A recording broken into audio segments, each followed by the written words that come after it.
Bismillahirrahmanirrahim. Yang kami muliakan Bapak Waliul Imam Ustadz Ma'mun Syamsuddin, kemudian Ibu Naib Imam Ibu Ernawati, yang kami muliakan pimpinan Pondok Pesantren Al-Fatah Ustadz Ahmad Fauzi, juga seluruh jamaah kajian pada pagi hari ini. Assalamualaikum warahmatullahi wabarakatuh. Innal hamdalillah nahmaduhu wa nasta'inuhu wa nastahdihi wa nastaghfiruhu wa natubu ilaihi wa na'udzu billahi min syururi anfusina wa min sayyiati a'malina may yahdihillahu fala mudhillalah wa may yudlilhu fala hadiyalah. Amma ba'du. Alhamdulillahirabbil alamin, bersyukur kepada Allah Subhanahu wa taala pada pagi hari ini jelang siang di waktu duha ini, Masya Allah, rasanya saya terharu melihat antusias ibu-ibu dari berbagai daerah ya Bu ya, sekitar sini, tidak hanya satu desa, dari beberapa desa berkumpul, bermajlis di masjid yang penuh barakah insya Allah. Sebagaimana tadi disampaikan, andaikan ibu-ibu itu melihat satu malaikat, mungkin ibu pingsan. Ya. Dan Rasulullah Shallallahu Alaihi Wasallam bersabda, "Ma ijtama'a qaumun fi baitin min buyutillah, yatluna kitaballah wa yatadarasunahu, illa nazalat alaihimus sakinah wa haffathumul malaikah, illa nazat alaihimus sakinah wa ghasyiyatuhumur rahmah wa haffathumul malaikah wa dzakarahumullah fi ma'indah." Dalam hadis Nabi SAW tadi yang sudah dijelaskan oleh Ustadz Waliul Imam Ustadz Ma'mun tadi ya Ibu, akan ada sakinah, akan ada ketenangan, akan Allah kerucukan, ya, dikerucuk rahmat, dilindungi malaikat, dan lebih-lebih lagi orang-orang yang senang hadir di majlis ilmu ini akan disebut-sebut Allah menjadi hambanya yang mulia. Kapan? Nanti di akhirat disebut-sebut di antara seluruh makhluk Allah, diagung, dimuliakan, dibanggakan. Kalau kita punya anak lagi pertemuan wali murid, pembagian rapot, anak kita diumumkan berprestasi, dapat ranking, hati kita bagaimana Bu? Bahagia, senang. Itu baru saat sekolahan. Dan mereka ini nanti indah di antara seluruh makhluknya. Maka ini motivasi terbesar bagi kita, kecintaan hadir di majelis ilmu ini mudah-mudahan menjadikan hati ibu-ibu ini sakinah. Ya Bu, tenang, karena perempuan itu harus ada sakinah, sifat sakinah, menyenangkan, menenangkan, menenteramkan, ya, seperti itu. Ini kita bersyukur kepada Allah, alhamdulillahirabbil alamin, dan mudah-mudahan kajian ini senantiasa istiqamah dan Allah ridhoi. Salawat dan salam marilah senantiasa kita aturkan kepada junjungan kita Nabi Muhammad sallallahu alaihi wasallam.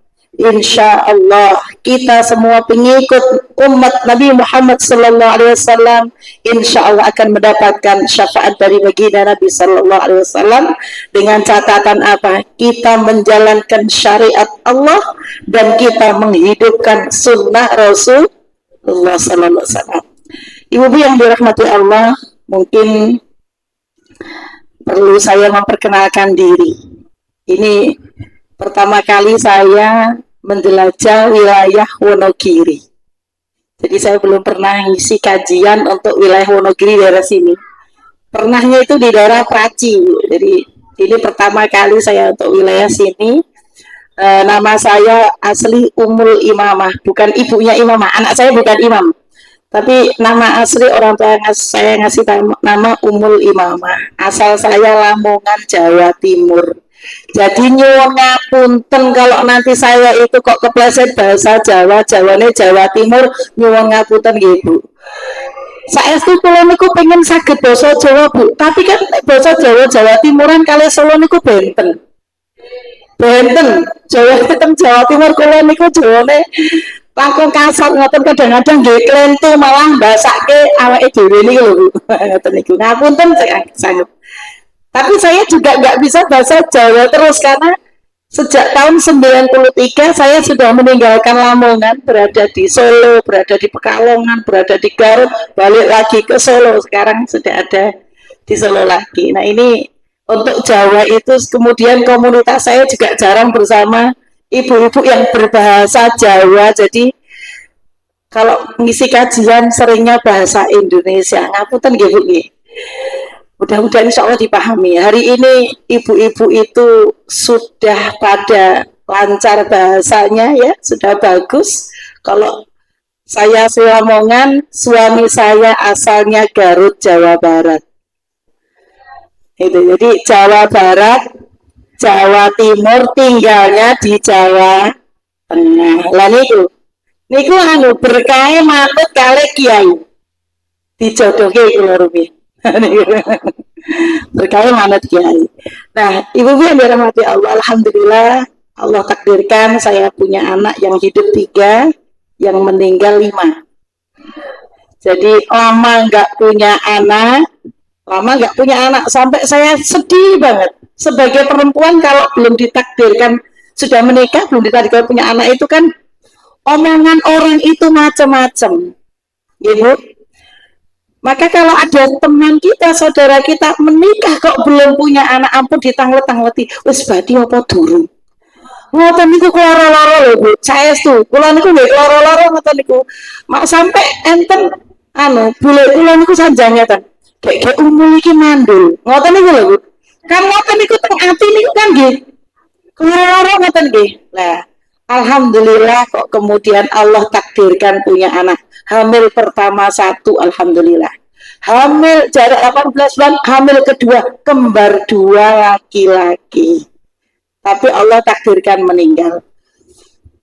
3 bulan kemudian hamil lagi, kembar 3 laki-laki. Qadarullah meninggal lagi.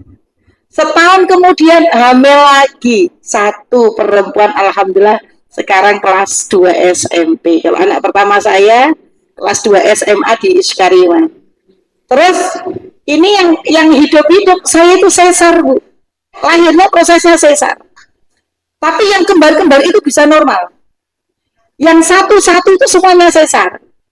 Sesar kedua hamil lagi jarak 4 bulan. Ini sesar kedua jarak 4 bulan hamil lagi. 1 laki-laki sesar lagi, habis itu dokter stop, bisik hamil-hamil sampai dokter itu pusing ngobatin saya. Gimana cara diobati kok nggak hamil-hamil nih? Ternyata memang itulah takdir Allah. Nah ini kita perempuan ya. Mungkin di antara jamaah ada yang masih jomblo, banyak ya, mbak-mbak santri ya, masih sendiri, nggak usah jauh-jauh mikirin jodoh. Nah nanti kalau sudah waktunya orang tuamu, gurumu akan mikirkan. Jadi sekarang jangan disibukkan mikirkan yang itu. Ibu-ibu mungkin juga ada yang angen-angen pengen dan gak ada mantu, gitu. Sinten sih pengen gak ada mantu Bu? Ini calonnya ini kata nih. Ya kan? Ada mungkin di antara kita yang belum ketemu jodohnya sampai usianya sudah lanjut. Nggak usah khawatir. Kalau ada yang belum ketemu jodohnya, yakin itu yang terbaik menurut Allah Subhanahu wa Ta'ala. Pasti akan Allah ketemukan jodohnya. Fitunya wal akhirah. Baik, ibu-ibu sekalian yang dirahmati Allah Subhanahu wa Ta'ala. Jadi itu saya singkat. Kalau orang nanya, Bu Umul, Ustazah Umul alamatnya mana? Saya bilang, saya asal Lamongan.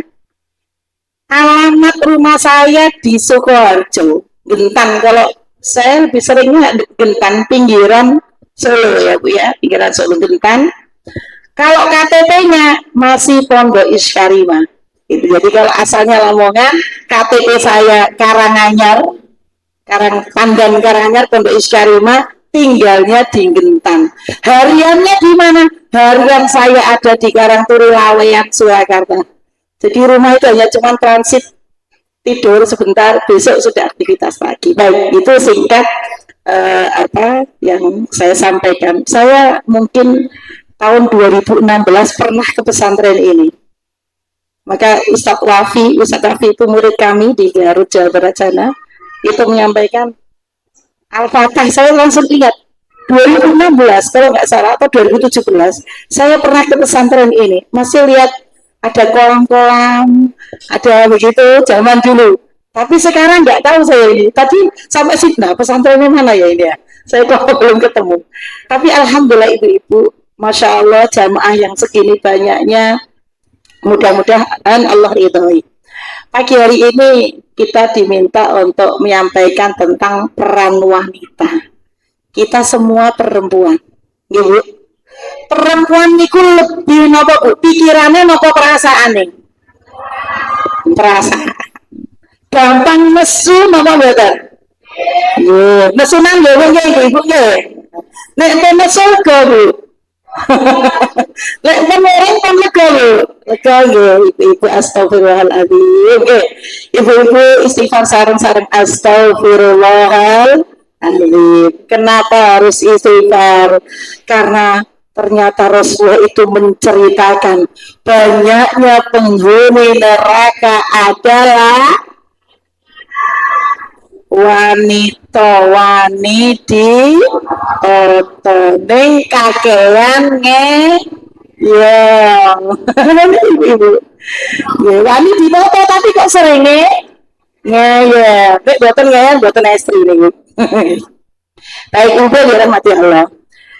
Allah Ta'ala berfirman di dalam surah Rum ayat 21, A'udzubillahi minasyaitonirrajim, wa min ayatihi an khalaqalakum min anfusikum azwajan litaskunu ilaiha wa ja'ala bainakum mawaddatan wa rahmah inna fi dzalika laayatil liqaumi yatafakkarun.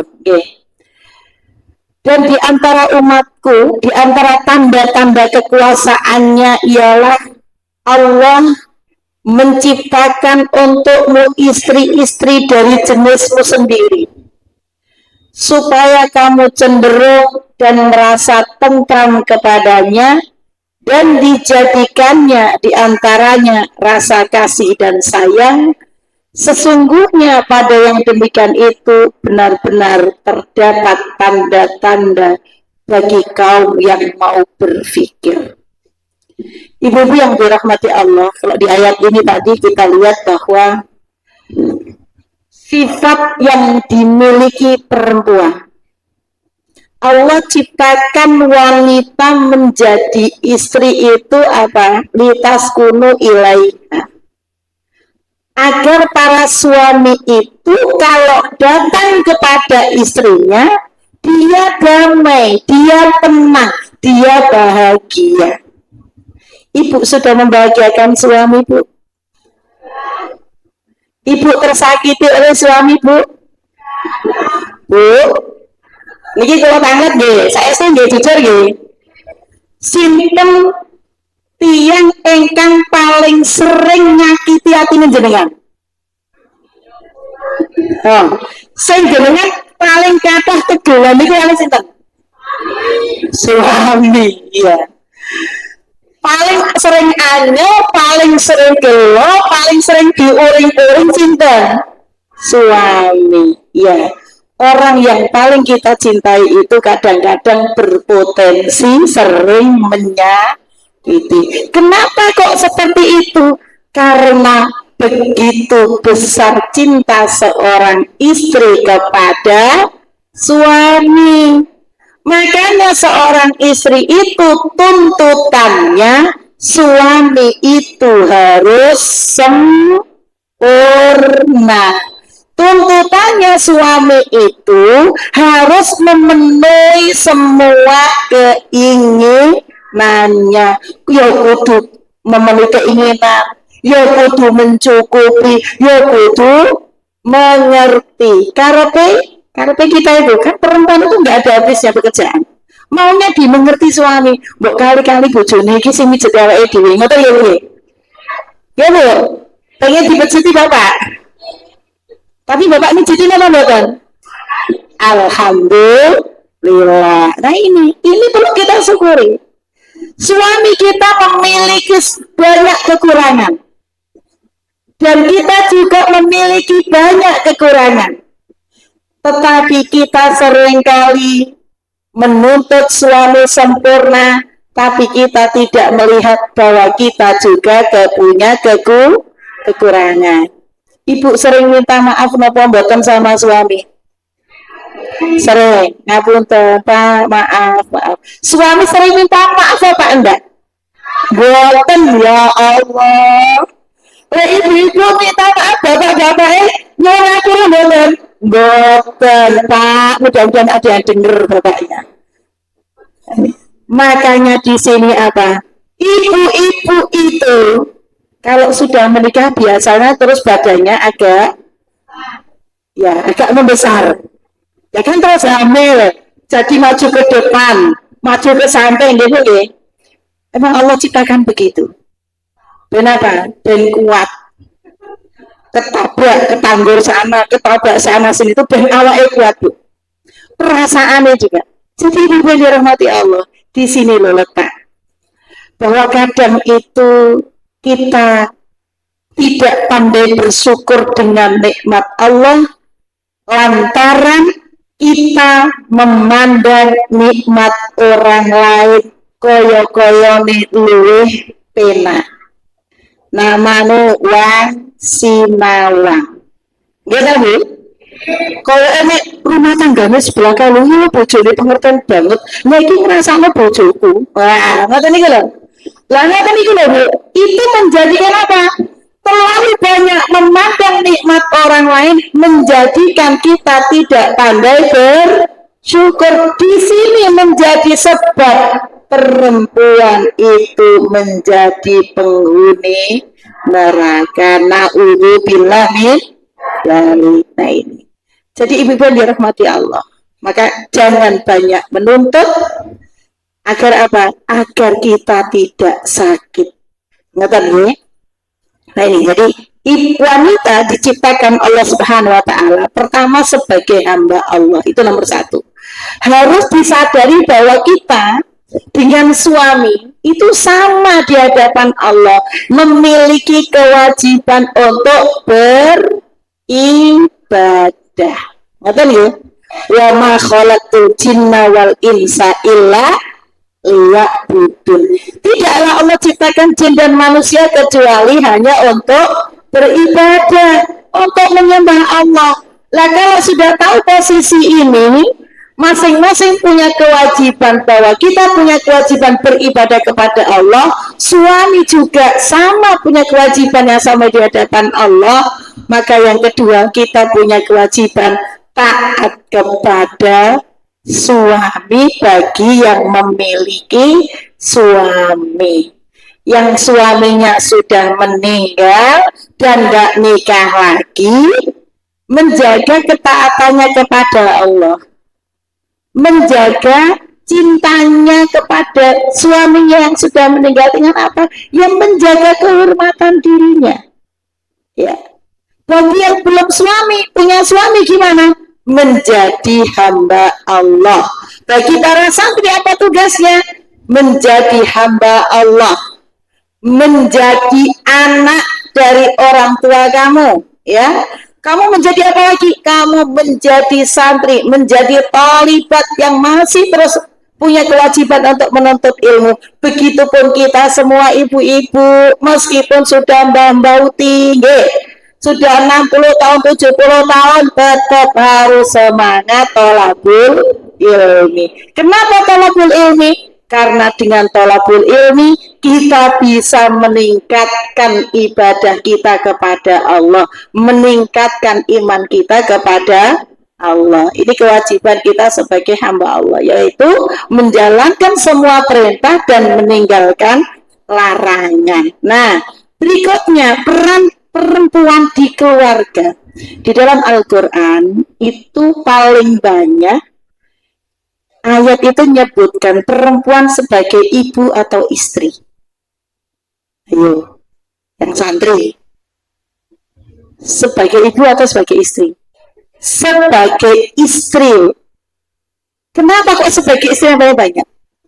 Kalau wanita itu sudah sukses menjadi istri, sudah tuntas, sudah sukses itu dalam arti dia bahagia menjadi istri dari suaminya. Suaminya memenuhi kebutuhannya, ya. Suaminya itu menjadi pelindungnya, ya, penjaganya, ya. Dia jaga istrinya. Maka perempuan ini, wanita ini yang menjadi istri tadi, yakin insya Allah dia akan menjalankan perannya dengan baik sebagai seorang istri. Kalau udah begitu, maka dia akan menjalankan perannya dengan baik sebagai seorang ibu. Kenapa? Karena haknya, kebutuhannya tercukupi. Ibu-ibu yang sering mesumure ini ku enten napa to Bu saya Bu? Napa Bu? Kurang napa Bu? Bapak niku kurang napa? Ngoten nggih. Oh, belanjane kirang nggih. Oh, kurang napa nek? Dipaido terus Ustazah. Kok kurang ngene, Bu, sabar. Sabar itu ada batasnya. Jari ini sopo. Nek sabar kok ono batasnya niku terus ribon, nggak ada perjuangan nanti. Ya sabar. Terus bersabar seperti Ibu Asia. Ya. Ibu Asia, istrinya Fir'aun, sabar atau sabar. Sabar terus. Seperti ibu siapa lagi? Ibunda Hajar. Coba. Apa pernah Ibunda Hajar dibanding dengan kita? Pilih mana? Enak budi, enak penjenengan mau enak Ibu Hajar? Ayo Bu, enak mana? Kita itu misal kalau ditinggal suami pasti nggak ada tanggung, gitu Bu. Suaminya itu pergi gak pulang-pulang, belum ngirim uang, belum ngirim belanja. Kita itu di sini masih punya tetangga. Ibunda Hajar baru melahirkan anaknya, Ismail masih kecil, diajak pergi ke Mekah, yang sekarang jadi Mekah, hanya sendirian, gak punya tetangga, gak punya siapa-siapa.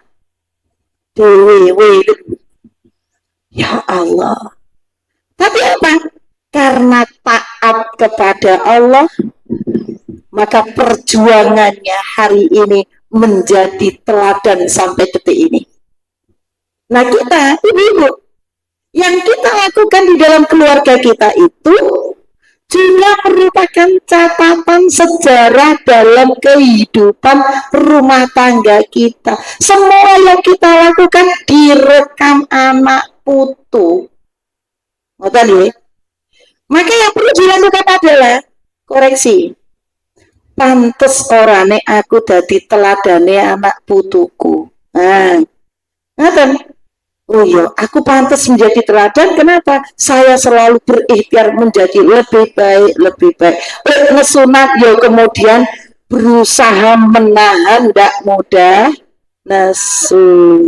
Maidonan, ya kemudian berusaha nahan lisan orang maidu. Paham maidu ya Bu? Nah, sami berarti gak usah lamongan ya maidu. Nah ini, nenek-nenek itu sering cerewet. Betul gak Bu? Wah, sepakat banget.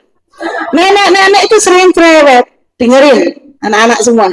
Kalau kamu punya nenek cerewet, alhamdulillah. Nenekmu wis meneng, tak jarke itu. Ya sudah. Berarti apa? Tidak ada rasa sayang lagi. Wis sak karep mundut, ya gitu. Tapi kalau nenek-nenekmu, ibumu masih cerewet, nggak boleh ini. Cawe dok, kok jangan tuh begini. Berarti aku harus metu-metu, nggak pantas, nggak pantas. Masuk rumah, jangan marah. Lek pagi-pagi kok kamu masih nyekel handphone pas liburan sekok pondok, di rumah cekan handphone, padahal ibumu, nenekmu itu pagi-pagi ono sing cetek gini, itu cetek gini. Halo? Terus sudah merebus air. Loh, di kampung-kampung itu saya tinggalnya di Karangpandan di Iskariman sana. Itu jam 3 sebelum subuh, padahal tempatnya dingin. Itu mbah-mbah itu sudah pada jemur cucian. Coba yang kayak gini-gini, pasti masih selimutan. Ya enggak?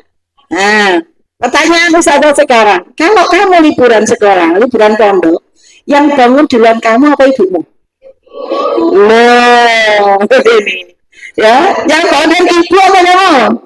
Ibu, oh kita, oh iya. Nggak terima ini Bu, saya duluan Bu. Alhamdulillah. Kenapa nak? Kenapa ustazatnya ini? Karena bangun pagi itu menjadi awal perjalanan kita sampai sore hari. Ya, bangun pagi itu menjadi awal perjalanan kita sampai sore hari. Ibu, kalau tangan ya Bu, wow pas bangun tidur, jangan tunggu dereng Bu. Saya Bu, coba dengannya di Bu. Alhamdulillahilladzi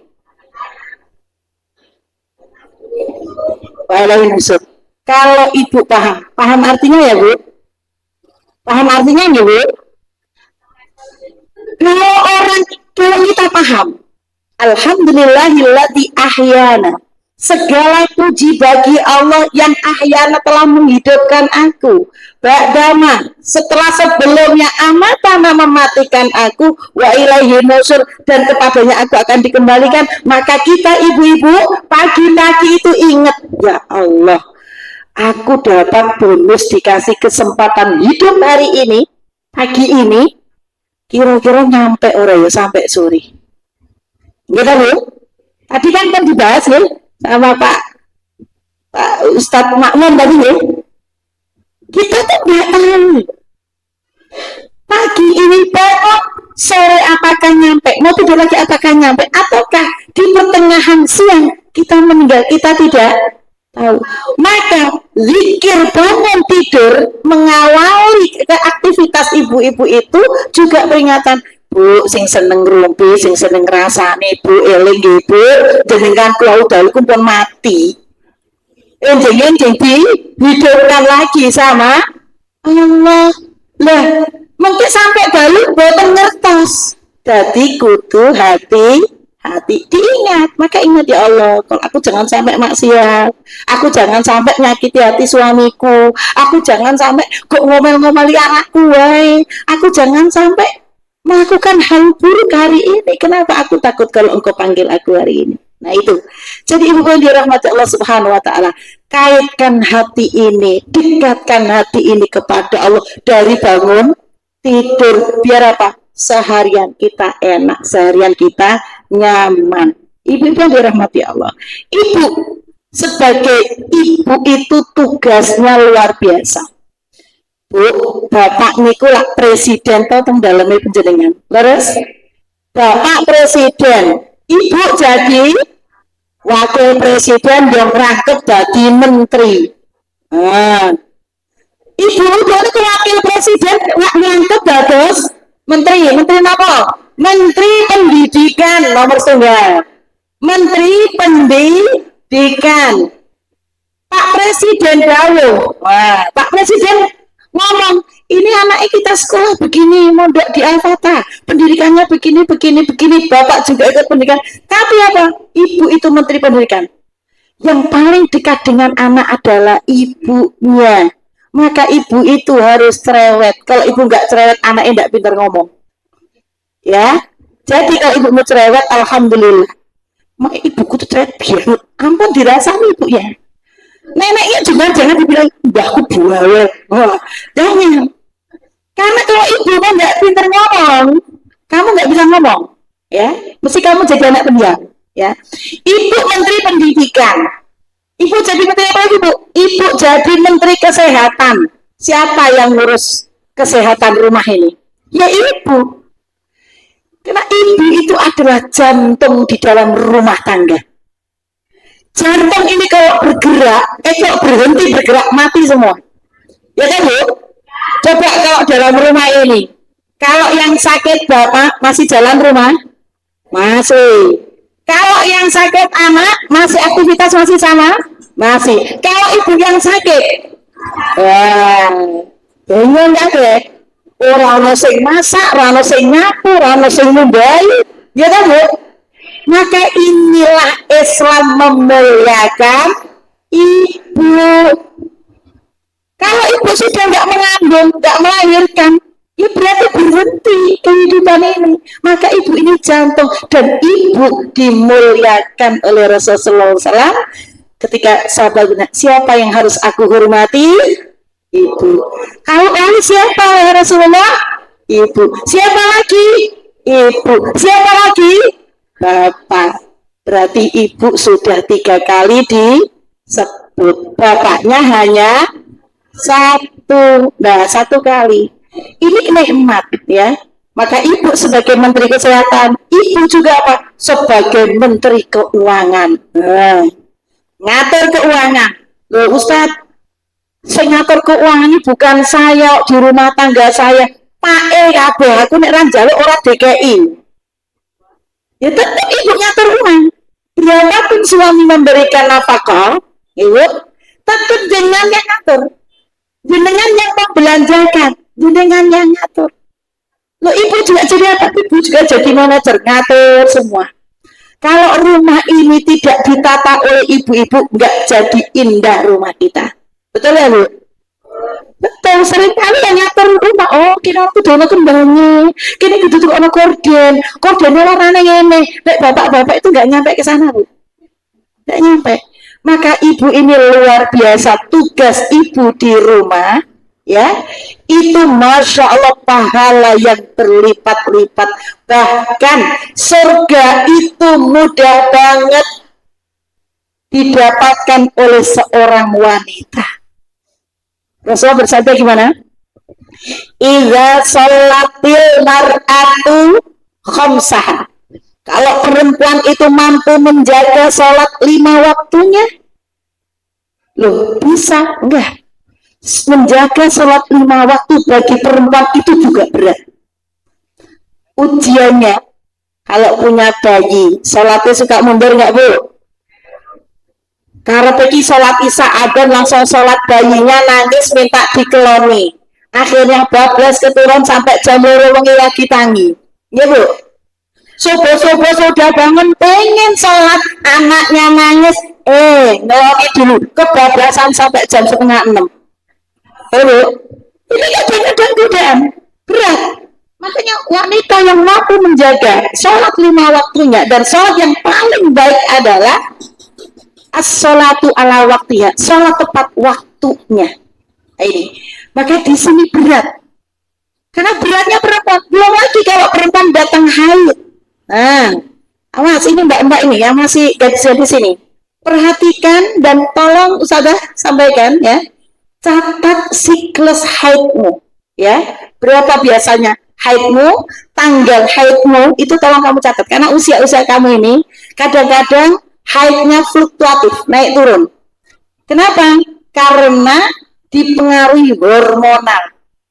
Kamu tegang ujian tahfidz, haidnya itu bisa tambah panjang atau enggak haid. Tegang mau ujian, bisa jadi haid, istirahat kalau udah lebih dari 15 hari, kamu masuk istirahat. Permasalahan adalah kapan bersuci. Nah, kadang-kadang ada yang males segera bersuci. Ibu-ibu juga begitu. Masalah nifas, ini pembahasan fikih sendiri, tidak bisa saya bahas di sini ya Bu. Jadi ini godaan bagi perempuan. Kadang itu males. Hati-hati Bu. Pas subuh dilihat, oh masih ada. Harusnya sebelum duhur sudah dicek lagi. Nih, mohon maaf Bu, pakai kapas, dilihat deh. Kalau sudah bening, cairan bening berarti harus sholat.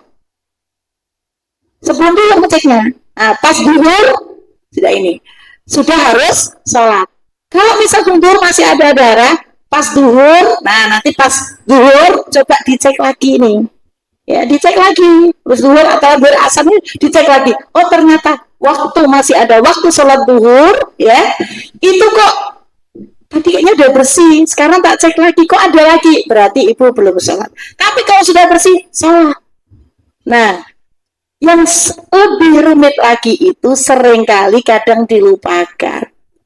Misal ibu-ibu nih, waktu duhur, sholat duhur, belum sholat. Duhur jam 12 kurang seperempat. Jenengan belum sholat.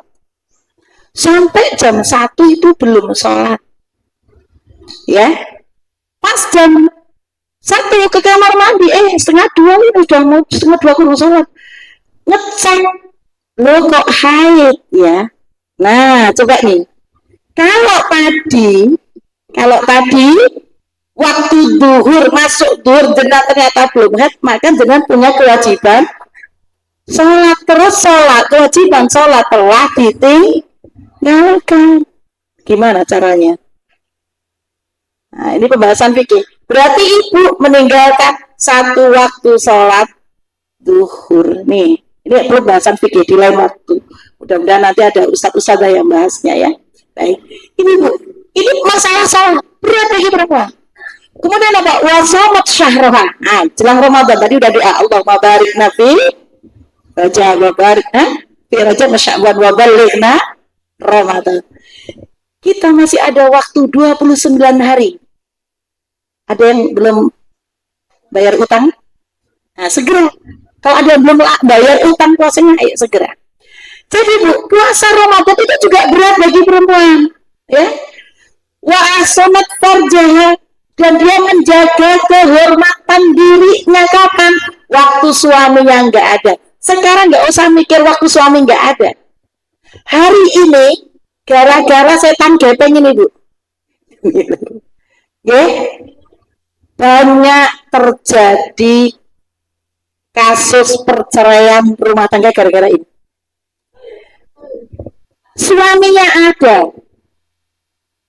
WA-an dengan mantannya, ya, bersama saya tadi, koncon biyen SMA, koncon biyen SD, tunggu CLBK, apa Mbak CLBK Mbak? Cinta lama bersemi kembali. Lu jadi bojo Bu. Saat ini kata ngoten niku. Nah, ini bagian daripada menjaga kehormatan dirinya, ya. Dan apa? Dia juga harus taat sama suaminya. Maka perempuan itu pintu surganya kalau jaga sholat 5 waktu, puasa Ramadan, taat sama suami, dan menjaga kehormatan dirinya, ilalah udkhulul jannata min ayyi babin syi'ti. Silahkan masuk pintu surga dari mana yang kita mau. Ibu-ibu yang dirahmati Allah, sekarang saya membahas tentang peran ibu dalam menjadi menteri pendidikan. Ya Bu, hari ini kita prihatin tentang kondisi anak-anak kita hari ini. Tapi kita bisa belajar dengan ibunda para ulama terdahulu. Semangatnya ibunya Imam Syafi'i. Ada yang janda di sini? Banyak. Banyak ya. Boleh berbagi suami? Enggak boleh. Ya, berat berbagi suami. Ibunya Imam Syafi'i ini ku janda Bu. Rondo Bu. Suaminya meninggal. Punya anak kecil namanya Syafi'i. Ya, Muhammad ya, Imam Syafi'i. Anaknya ini masih kecil, tinggalnya kan di Palestina karena lahir di jalur Gaza. Dan di sana itu nggak banyak ulama. Akhirnya ibunya Imam Syafi'i bawa anaknya pergi ke Mekah. Palestina ke Mekah itu jauh. Apa yang dilakukan ibu Imam Syafi'i? Ibunya Imam Syafi'i itu bekerja keras untuk membiayai pendidikan anaknya sendirian karena suaminya sudah meninggal.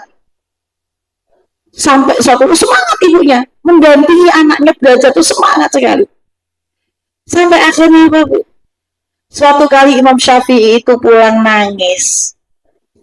Lo kenapa kamu nangis, nak? Itu loh, Bu, di sana itu loh ada sekolahan, ada madrasah, dan gurunya itu masyayikh kibar. Gurunya itu senior-senior, ustadz-ustadz besar. Lah kok kamu nangis? Aku pengen sekolah di sana, Bu. Oh, pengen sekolah sana. Iya, nggak apa-apa, sekolah sana. Tapi nggak bisa, Bu. Sing sekolah di sana kan mereka ikuti yang suge-suge, Bu. Lah ibu nggak apa buruh. Nah, ibu kan cuma buruh. Bantu bekerja buruh nih. Nggak apa-apa. Kamu pengen sekolah di tempat sana? Nggak apa-apa. Ayo besok ibu anterin. Bu, nggak mungkin. Itu sekolahnya yang suge-suge, Bu. Awak di kan Bu. Ora, pokoknya gue sekolah, semangat sekolah. Besok harinya Imam Syafi'i kecil ini, Bu, diajak sama ibunya, diantar di mana sekolahannya, di sana. Pas di persimpangan jalan, ibunya ngajak belok. Bu, belok sini, kata ibunya. Enggak, belok sini dulu. Bu, sekolahnya di sana, belok sini. Enggak, kau ikut ibu dulu. Ternyata apa? Diajak ibunya mampir pasar. Lu, Bu, kok main ke pasar? Iya, enggak apa-apa, kok dulu tak sama ibu. Mana ibu ya? Ibunya itu ke toko yang jual ada kursi kayak gitu-gitu, Bu. Ibu itu mbas dengklek, tahu dengklek ya, Bu? Kursi kecil ini. Bu, mbas dengklek ditaleni, ikutkan di punggung, nah gendongan dengklekmu. Jalan kaki dituntun sampai ke madrasah itu. Apa yang dilakukan ibunya? Ibunya nyari tempat yang agak teduh, nggak panas. Ibunya keliling. Kamu diam dulu di sini. Keliling ibunya, ngelingi kelas itu. Di mana tempat yang adem, dan Imam Syafi'i itu tetap mendengar penjelasan gurunya. Nah itu ada yang jual dingklek lewat. Terus ibunya bilang, wis, kamu taruh dingklekmu di sini, taruh dingklekmu sini, kau duduk di sini. Terus, Bu, iya, kamu nguping. Kan nggak harus bayar, kok, Bu? Kamu nguping ini, di sini kamu masih mendengar suaranya Syekh itu, kamu duduk di sini, belajarmu di sini. Nggak harus masuk ke dalam, karena kalau masuk ke dalam harus bayar. Di situ Imam Syafi'i belajar. Apa yang terjadi? Ini anak yatim. Kono cah soge-soge, dibully, Bu. Dibully apa? Nek bahasa Jawa dibully apa nggih? DC ngoten iku. Ya DC anak orang duwe DC ya terima mawon gitu, Bu. Arep mawon primo pancen anak orang duwe ya terima. Sabar, tenang. Semangat terus belajar. Sampai suatu hari gurunya itu tidak hadir. Gurunya nggak hadir. Pak gurunya nggak hadir, Imam Syafi'i bilang begini ke teman-temannya itu, boleh nggak aku yang ngajar? Cah soge-soge lengannya entek-entekan, Bu. Terus ya bintang ya, kan ngajar, kalau bahasa kita, tenang ini orang ulang. Iya orang ulang. Terus jajal tonton wae karo gue disurai, terus arep disurai golek misalnya ndak iso ngoten lho, Bu. Akhirnya Imam Syafi'i maju ke depan ngajar. Masya Allah, anak-anak itu yang suge-suge niku, alhamdulillah, seneng kali penjelasannya Imam Syafi'i, Masya Allah. Pulang sampai rumah pada lapor orang tuanya, bah, tadi itu tuh, koncoku sing kae lho, saya kan duwe lho, Pak. Kayak sing mulang, kayak ngajarin lu penak ketimbang gurunya, Pak. Bu anak ganti nih gurunya ganti karo caku ya, Pak. Ngoten niku. Lari-lari itu ngoten niku. Orang tua dari murid-murid itu kemudian besoknya datang dan ikut majelis di situ. Mereka mendapatkan penjelasan dari Imam Syafi'i. Dari situlah Masya Allah Imam Syafi'i belajar dan juga mengajar dan sampai hari ini jadi ulama. Ini keteguhan siapa? Ibu masih rondo tetap semangat mendidik anaknya, tetap semangat nyekolahkan anaknya, nggak mikir iku sekolah wong sugih napa mboten. Insya Allah kalau namanya biaya pendidikan itu Allah yang mencukupi. Laras Bu, saya itu ingat bapak saya. Bapak saya itu hanya guru agama. Bapak saya itu ditawarin jadi pengawas sekolah, jadi kepala sekolah, diangkat di dinas. Tidak mau, bapak saya maunya hanya jadi guru agama. Kalau aku nggak jadi guru agama, anak SD negeri nanti siapa yang ngajar agama?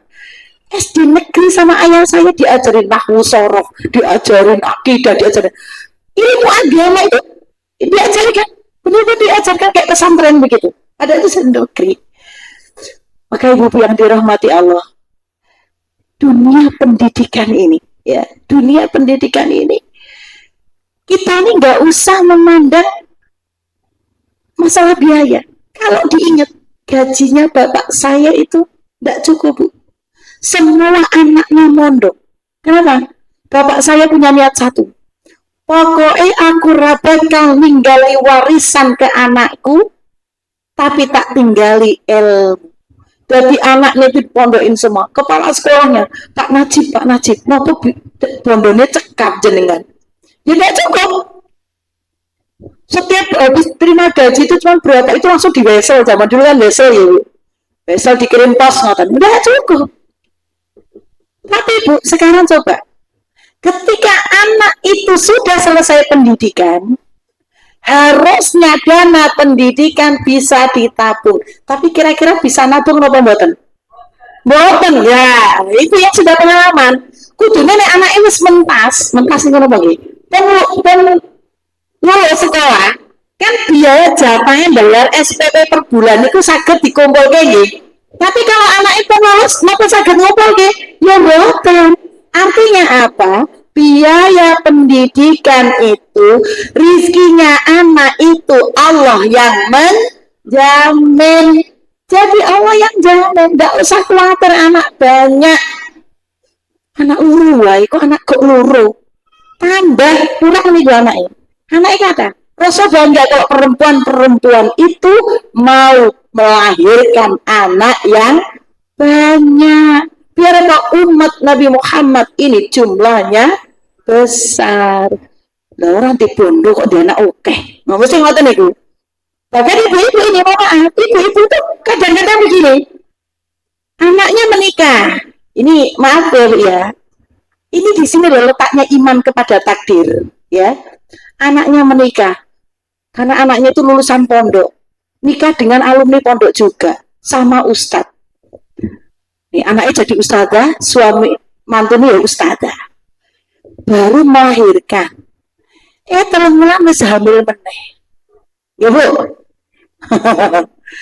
Setahun lahir. Baru ngoten niku. Setahun meneh lahir meneh. Mbok dikabi mbok. Ngoten-ngoten ya Bu. Ibu itu bengok, ya Allah Bu. Hamil itu rizki dari Allah, ya. Lorong yang menghendaki hamil, saya menghendaki hamil yang nggak hamil, ya Bu. Tapi ada yang hamil, dikai hamil, itu ibunya yang marah. Maka ampun marah, didoakan saja, ya Bu, ya. Didoakan saja, mudah-mudahan anak-anak kita ini nanti kalau punya anak, ya, tercukupi aslinya. Ini tugas ibu ini. Kalau punya anak, menyusui anaknya haulaini kamilaini 2 tahun. Anak harus disusui 2 tahun. Maka kalau kita ngikuti syariat Allah, insya Allah akan berjarak dengan sendiri. Ya. Nah, ibu yang dirahmati Allah. Ada lagi kisah yang ingin saya ceritakan kepada penjenengan. Bagaimana seorang ibu yang kuat melahirkan anak, ya, dan anaknya soleh-solehah. Seperti apa? Kisahnya Asma binti Abu Bakar. Jadi Asma binti Abu Bakar. Asma ini punya peran bagaimana dia menjadi seorang ibu, menjadi seorang istri, dia juga punya peran untuk menjaga agama Allah ini. Ibu, dia punya peran itu. Asma waktu hamil 7 bulan. Hamil 7 bulan. Rasulullah dan Abu Bakar dikejar-kejar orang Quraisy, ngumpet di mana? Gua mana? Gua Kur. Saya itu pas umrah itu Bu. lewat gua Sur. Ya Allah, ternyata tinggi, terjal, berbatu yang sangat panas. Apa yang dilakukan Asma? Nih, Asma itu lagi hamil besar 7 bulan, mengirim makanan untuk Rasulullah dan ayahnya Abu Bakar di Gua Tur.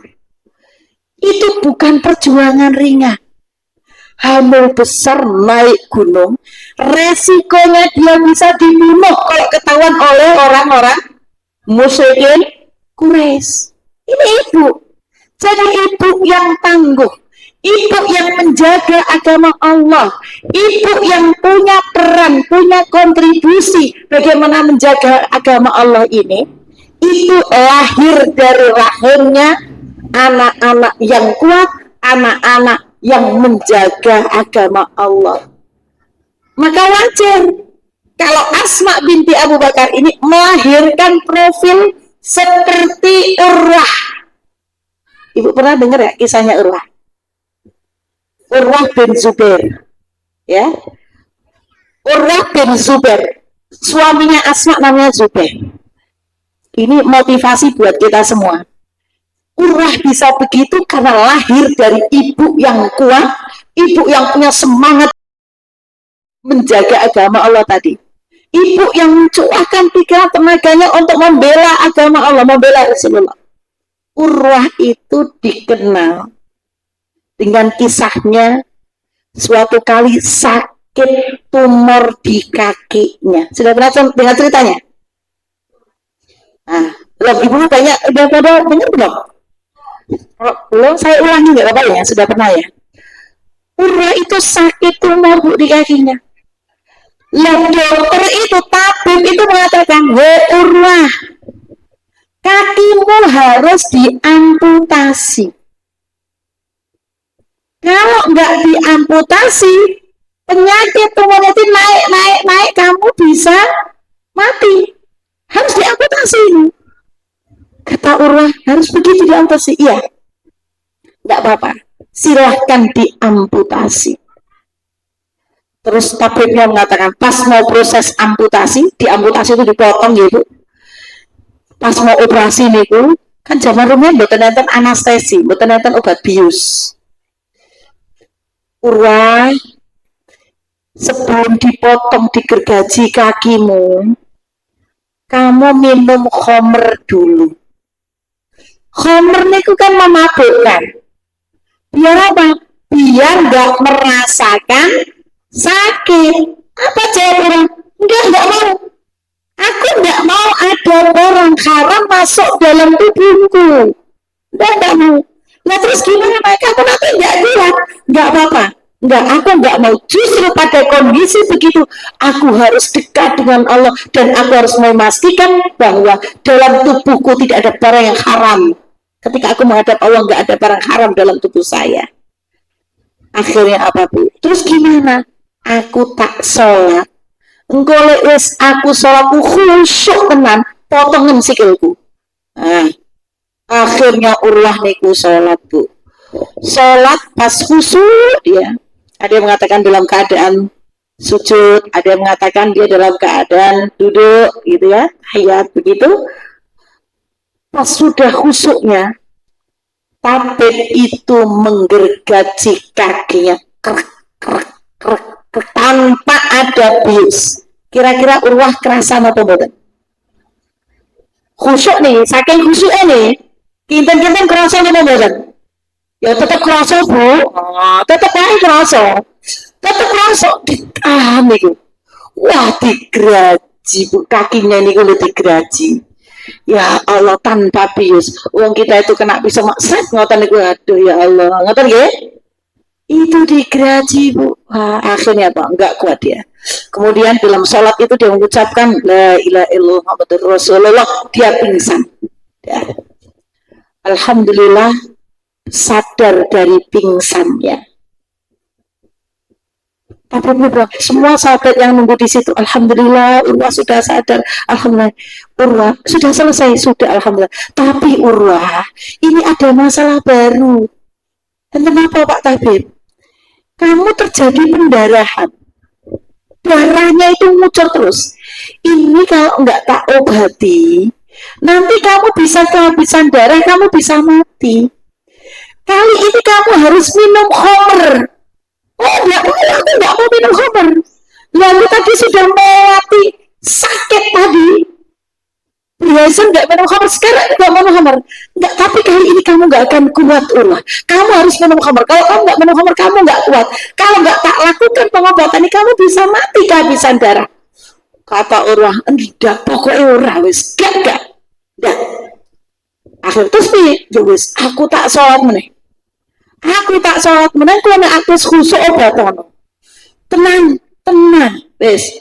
Allahu Akbar, sok khusuk. Apa yang dilakukan tabib? Karena darah itu ngucur terus, tabib itu mendidihkan minyak goreng. Minyak goreng, Bu. Didekatin ke kakinya.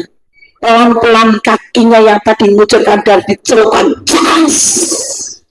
Dagingnya mateng ambune. Ya Allah. Rasanya kayak apa itu luka dicelupkan di minyak goreng karena kan kemudian matang. Kalau matang darahnya kemudian berhenti, pingsan lagi dia. Masya Allah, ini orang yang kuat nih. Wah, pingsan lagi. Saya juga ngerasa kok tadi ngilu sih gitu. Pas bangun. Alhamdulillah Urwah sudah bangun. Alhamdulillah ya. Sahabat-sahabat mengucapkan selamat. Tapi kemudian Nabi SAW datang menyampaikan, "Hei Urwah, aku kabarkan kepadamu bahwa salah satu dari anakmu ada yang jatuh dari atap rumah, pas memperbaiki atap rumah jatuh dan meninggal." Ya Allah, Bu, rasanya lagi sakit itu kan belum masih sakit. Baru sadar dari pingsannya itu kan tidak sakit, Bu. Kena minyak goreng itu loh. Kan dia panas moros, nggak karu-karuan rasanya gitu. Dikabari putranya meninggal. Kan artinya nggak kudu Melayu, ya kan? Kudu Melayu, ya Allah, anakku meninggal. Meninggal bukan sakit apa? Ya Allah, akhirnya Pak, sahabat mengatakan, "Hei Urwah," dan ada datang, "Urwah, ini telapak kakimu." Jadi itu telapak kan taruh di naman tutuke. Iki telapak kakimu sing dipotong tadi. Di situ Urwah berdoa, "Ya Allah, ya, a'taitani arba'atu a'dha wa akhadta minni udwan." Ya Allah, Engkau memberikan aku 4 anggota tubuh dan Engkau hanya mengambil 1 anggota badan. Ya Allah, a'taitani arba'ata abna wa akhadta minni wahidah. Ya, waladan wa akhadta minni waladan. Ya Allah, Engkau telah memberikan aku 4 orang anak dan Engkau ambil hanya 1. Ya Allah, ya Allah, terimalah ini, ya Allah. Terimalah ini sebagai pintu surga. Terimalah amalan ini. Maka para sahabat mengatakan, "Hei, selamat wahai Urwah. Kakimu telah mendahuluimu masuk surga." Masya Allah, Ibu. Urwah nggak pernah menggunakan kakinya berjalan menuju kemaksiatan.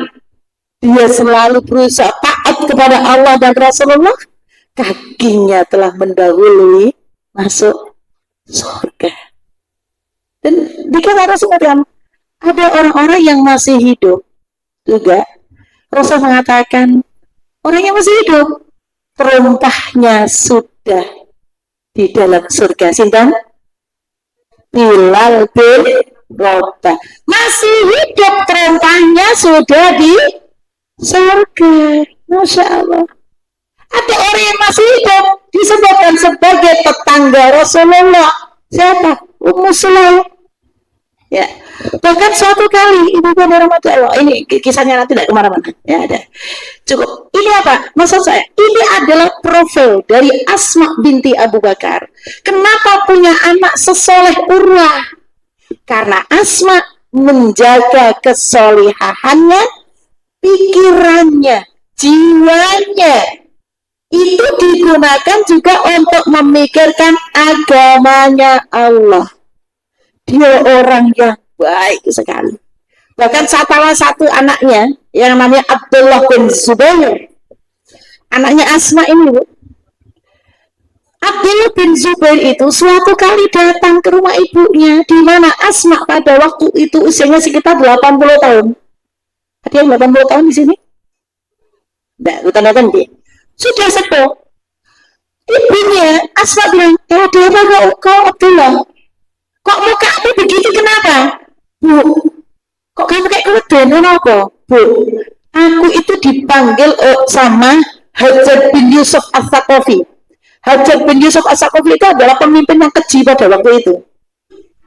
Lah orang yang berurusan dengan Hajar tadi, itu kalau beda pendapat dia dibunuh.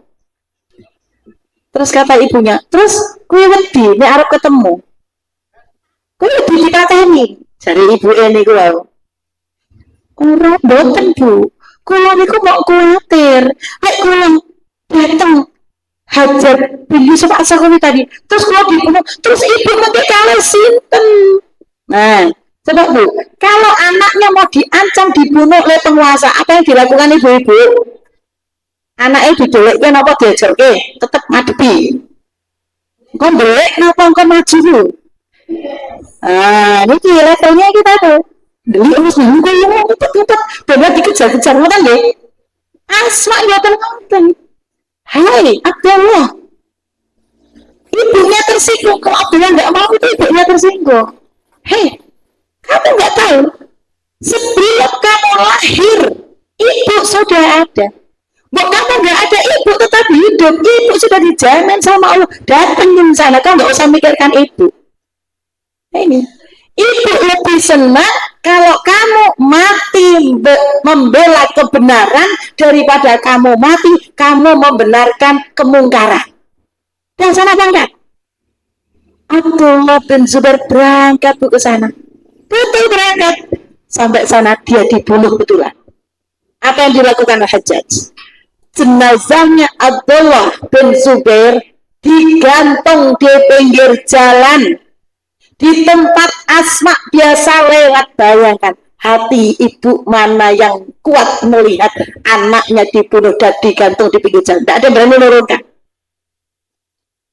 Asma mendatangi Hajjaj al-Hajjaj. Ya al-Hajjaj, amal ya amal an. Yanzil Faris, katanya itu. Hari ini, inilah waktunya Yanzil Faris. Diturunkan al-Faris ini, pejuangnya dia itu. Dia menyebut nama anaknya Abdullah al-Faris. Jadi al-Hajjaj.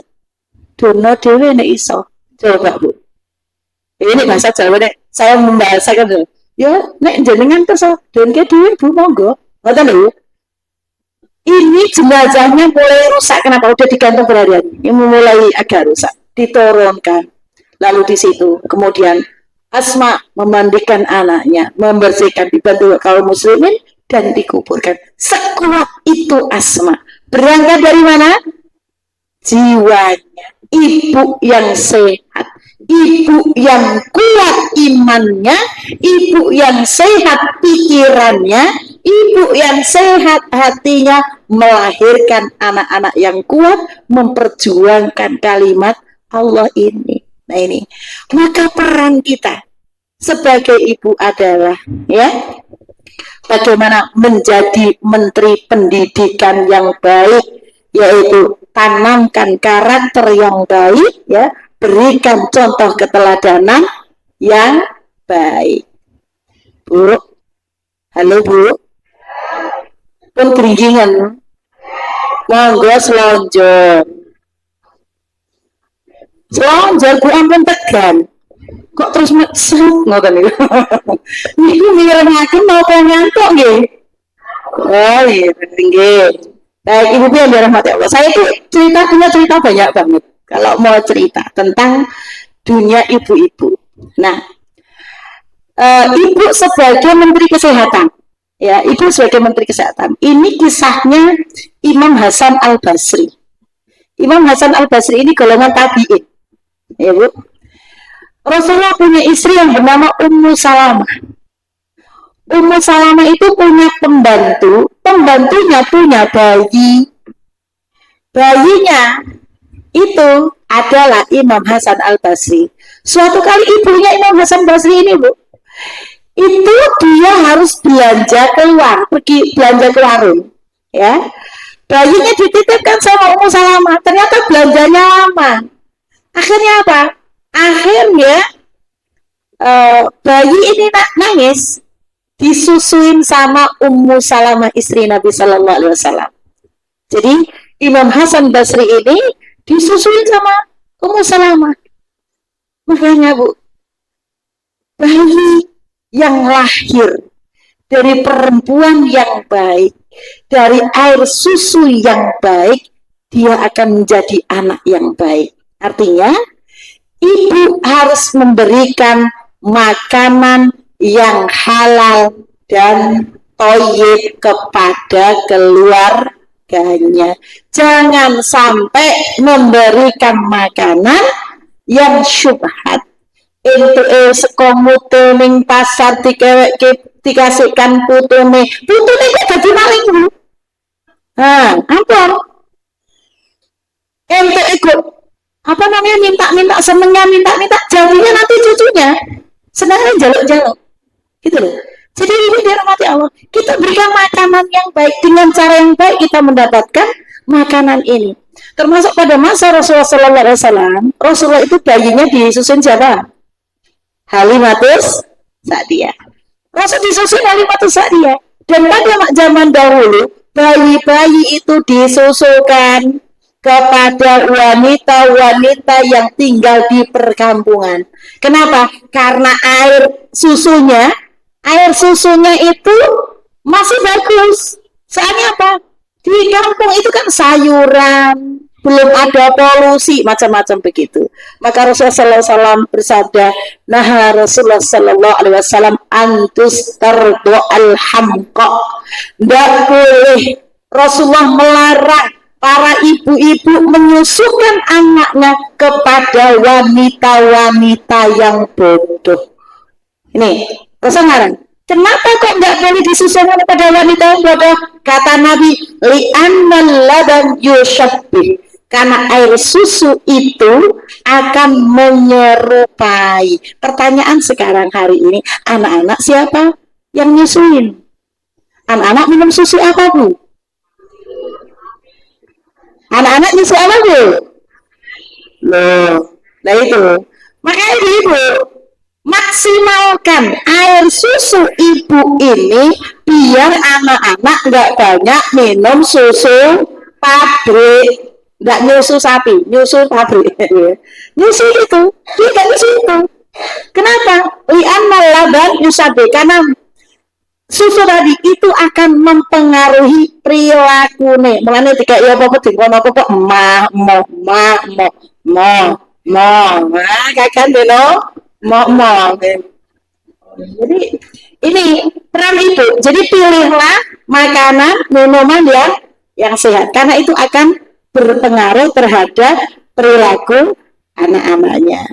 Nah, ibu yang dirahmati Allah, ibu sebagai Menteri Keuangan, ibu sebagai seorang manajer, profilnya siapa coba? Ibunda Khadijah. Rasulullah itu melamar Nabi Muhammad, maharnya juga miliaran. Ya, Bu. Ibunda Khadijah, Sayyidah Khadijah ini juga wanita kaya raya, tetapi juga sangat dermawan. Uangnya itu habis untuk mendukung perjuangannya Rasulullah. Lah ini, kalau bapak-bapak, ada yuran masjid, ada yuran jamaah, ada yuran ini. Ibu apa dihitung-hitung, Bu?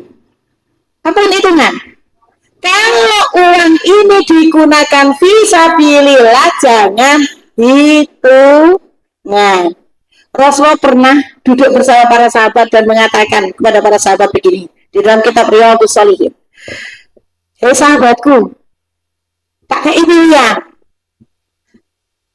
Ibu-ibu mau dikasih harta warisan apa harta pribadi? Milih mana, Bu? Milih harta warisan atau harta pribadi? Betul. Nah, Rosa kemudian mengatakan gini, baik kalau gitu tak kasih tahu, harta pribadi itu adalah hartamu yang sudah engkau belanjakan di jalan Allah. Sodako, infake, penjenengan, itulah harta pribadi. Sementara harta warisan itu adalah harta yang engkau sisakan dari hartamu. Saat engkau meninggal, seluruh hartamu menjadi harta warisan. Maka ibu-ibu, kan ini sudah sepuh-sepuh banyaknya nih, cepet-cepetan ampun dados warisan sedanten jenengan meke menghadap Allah dalam keadaan rugi miskin. Kenapa? Sedekah kurang, dunyane mung dados warisan. Terus anak menghadap Allah itu betul napa? Nah, pertanyaan saya, sholatnya apa sudah khusyuk? Sholatnya pun khusyuk dereng? Dereng. Mau Qur'anen pun lancar dereng? Dereng. Bu, pun umur pinten Bu niki Bu? 60 50 tahun. Sudah siap menghadap Allah? Sudah siap meninggal? Pun siap? Pun siap dereng? Lo dereng no. Lantak menjawab nyuwun pinten tame Bu? Kenapa kok belum? Semuanya dijawab. Kenapa kok belum siap menghadap Allah? Belum punya sangu. Sangu sing nopo sing dereng digadai. Nah, belum duwe sangu Ustazah. Lah itu makanya mumpung masih ada kesempatan, maksimalkan sisa umur ini untuk beribadah. Ibadah yang paling mudah zikir, sholat, ngaji, gitu ya. Kemudian hadir di majelis taklim. Jangan lupa punya uang di bawah, masukkan infak sodakohnya. Lah nek jenengan tindakan mampir toilet pom bensin bayar pinten Bu? Kalau lek teng pengawasan infaknya pinten Bu? Nek teng toilet 2.000, lek teng pengawasan kuwi ya buka kaleng infak. Kata-katanya 2.000 5.000. Ya boleh. Tidak apa-apa kalau memang punyanya seperti itu, tidak apa-apa.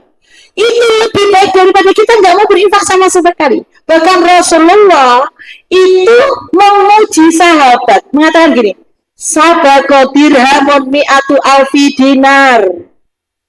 Orang yang sedekah 1 dirham itu mengalahkan sedekahnya orang yang sedekah 100.000 dinar.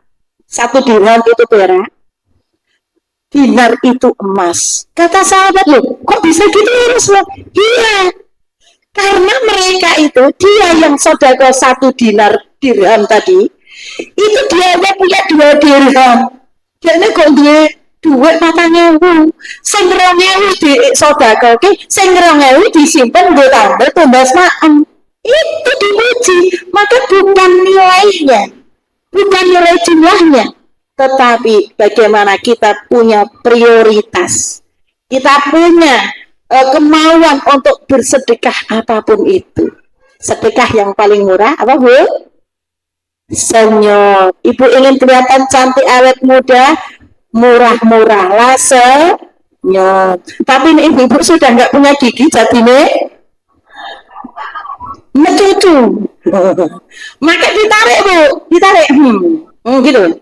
Murah senyum itu bagian daripada sedekah. Baik ibu sekalian dirahmati Allah Subhanahu wa taala, mungkin ini yang bisa saya sampaikan pada pagi hari ini, bagaimana wanita itu punya peran.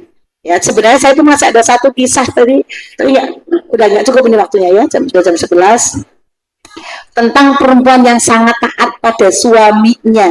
Dia dipuji oleh Rasulullah, ya. Kenapa? Sangat taat dan menjaga dirinya dari laki-laki yang bukan mahramnya. Tapi waktunya sudah jam 11, saya rasa ibu-ibu yang rumahnya jauh ya Bu ya. Mungkin itu saja, dan intinya kita selalu minta pada Allah Subhanahu wa taala, banyak berdoa kepada Allah, zikir wiridnya ya Bu ya, Yang paling mudah subhanallah wa bihamdi, ya. Subhanallah bihamdi fadilahnya apa, Bu? Jenengan mau subhanallah wa bihamdi. Ghurisat lahu nakhlah fil jannah. Sekali jenengan mengucapkan subhanallah bihamdi, Allah tanamkan satu tangkal pohon kurma di surga. Nah itu loh. Jenengan di dunia enggak punya kebun sawit mboten napa-napa. Mboten enggak ada tegal jembar mboten napa-napa. Kata-katai subhanallah wa bihamdi. Lagi Bu. Subhanallah wa bihamdi. Lagi subhanallah wa bihamdi.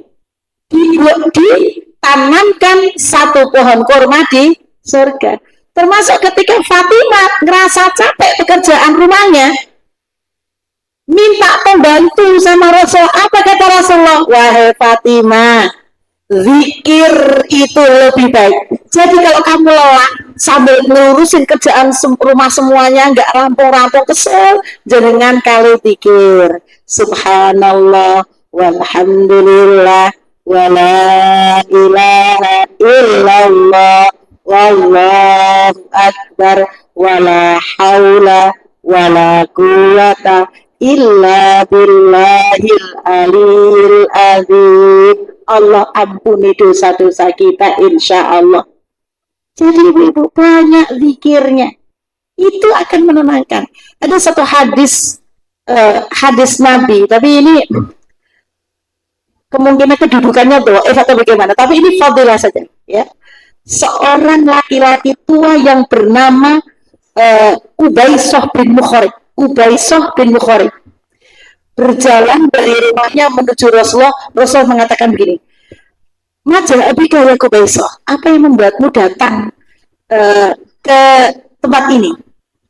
Dia mengatakan, kabirat sinni waraqu admi alibni syai'an yanfa'unillahu bihi ta'ala. Wahai Rasulullah, aku ini sudah tua, umurku sudah banyak, tulang-tulangku wis kemeretak. Jenengan gembon ta, Bu? Mau kertas, dari duduk mau berdiri sudah kaki 4, ya Bu nggih. Nah, sudah kaki 4 sama Bu. Saya juga duduk gitu geringingan, monggo selonjor mboten apa-apa.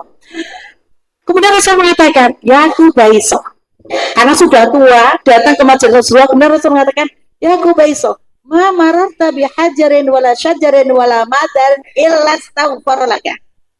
Tidaklah engkau jalan dari rumahmu sampai majelis ini, lalu kamu ketemu dengan batu, ketemu dengan pohon, ketemu dengan tanah yang kamu injek, kecuali makhluk Allah, batu, pohon, tanah yang kita injek, ilastaghfaralaka, mereka akan memohonkan ampun atas dosa-dosamu.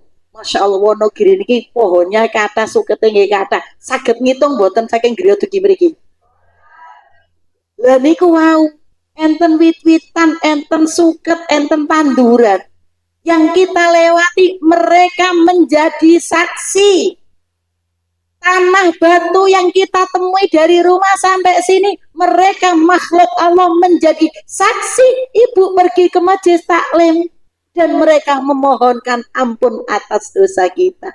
Maka kemudian Ubaisah mengatakan, ajarin aku sesuatu yang itu bermanfaat aku dengan Allah, wahai Rasulullah. Lalu Rasul mengatakan, ya Ubaisah, idza shallaita subha faqul salasan. Ubaisah, kalau habis sholat subuh, ucapin 3 kali. Subhanallah wa bihamdi, subhanallahil azim. Monggo. Subhanallah wa bihamdi, subhanallahil azim. Malih.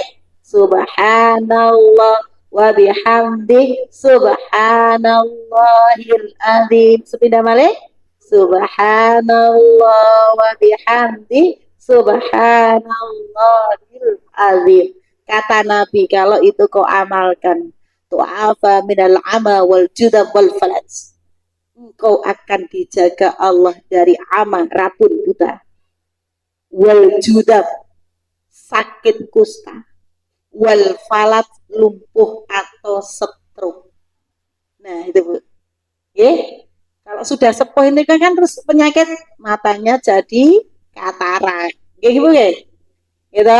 Terus tulang-tulangnya nggih pon kadang-kadang lumpuh dari apa? Dari hipertensi ya.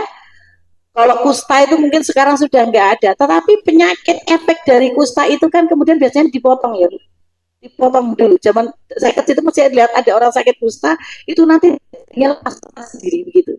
Nah sekarang itu sakit gula. Sakit gula kalau sudah luka harus diamputasi. Makanya diamalkan ya. Coba saya lagi. Subhanallah wa bihamdi subhanallahil azim. Sama doa habis sholat subuh doanya Allahumma inni as'aluka ilman nafi'a wa rizqan thayyibah wa amalan mutaqabbala. Habis maghrib Allahumma ajirni minan nar kali. Allahumma ajirni minan nar. Lagi Bu. Allahumma ajirni minan nar. Allahumma ajirni minan nar.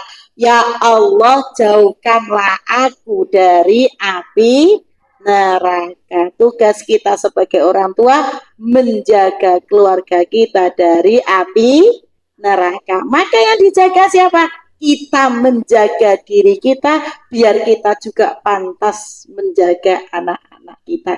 Insya Allah kalau ibu bapak anak-anak soleh soleha semua janji Allah dalam surah Ar-Ra'd ayat 23 sampai 22 sampai 24 itu di situ ada drama nanti di hari kiamat itu ada adegan begini kita yang sabar didik anak-anak kita menjadi soleh soleha jenengan kali bapak, kali putrane, kali putu-putune datang masuk surga, kemudian para malaikat pun baris menyambut panjenengan kayak nek mantenan niku lho.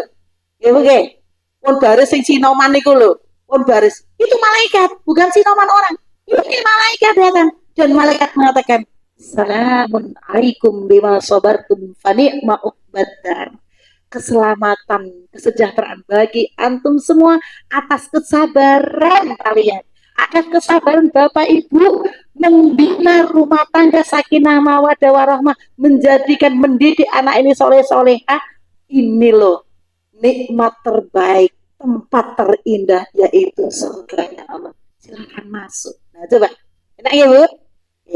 Mungkin itu yang bisa saya sampaikan. Akhirul afumikum. Assalamualaikum warahmatullahi wabarakatuh.